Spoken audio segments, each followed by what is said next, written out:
Sweet ಪೊಟ್ಯಾಟೋದಲ್ಲಿ ಒಂದು snack ಮಾಡೋಣವಾ? ಮಕ್ಳಿಗಂತೂ ತುಂಬಾ ಇಷ್ಟ ಆಗುತ್ತೆ. ಏನೂ ಇಲ್ಲ, ಚೆನ್ನಾಗಿ ವಾಶ್ ಮಾಡ್ಕೊಳ್ಳಿ, ಪೀಲ್ ಮಾಡಿ ಸ್ಲೈಸ್ ರೀತಿಯಾಗಿ ಕಟ್ ಮಾಡ್ಕೋಬೇಕು.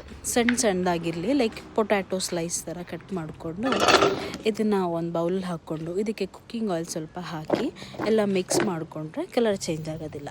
ನಂತರ ಸ್ವಲ್ಪ ರವೆ, ಅಕ್ಕಿ ಹಿಟ್ಟು ಆ್ಯಂಡ್ ಸ್ವಲ್ಪ ಕಡಲೆ ಹಿಟ್ಟು ಹಾಕಿ ರುಚಿಗೆ ತಕ್ಕಷ್ಟು ನಿಮ್ಮನೆ ಖಾರಕ್ಕೆ ತಕ್ಕ ಹಾಗೆ ಖಾರ, ಉಪ್ಪು, ಗರಂ ಮಸಾಲ, ಧನಿಯಾ ಪುಡಿ ಹಾಕ್ಕೊಂಡು ಸ್ವಲ್ಪ ನೀರು ಹಾಕಿ ಚೆನ್ನಾಗಿ ಮಿಕ್ಸ್ ಮಾಡಿಕೊಂಡು ಒಂದು ಒಳ್ಳೆ ಆಯಿಲ್ ತೊಗೊಂಡು ಕುಕ್ಕಿಂಗ್ ಆಯಿಲಲ್ಲಿ ಕುಕ್ ಮಾಡಿ ಎಣ್ಣೆ ಬಿಸಿ ಆದ ನಂತರ ಅದನ್ನು ಎಣ್ಣೆಗೆ ಬಿಟ್ಟರೆ ಮುಗೀತು.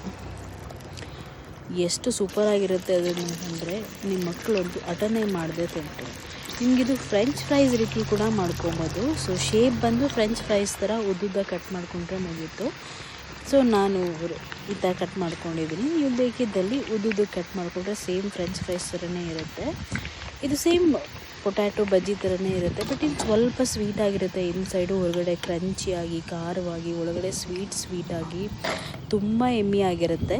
ಒಮ್ಮೆ ಟ್ರೈ ಮಾಡಿ, ನಿಮ್ಮ ಮಕ್ಕಳಿಗೆ ತುಂಬ ಇಷ್ಟ ಆಗುತ್ತೆ ಇದು. Thank you.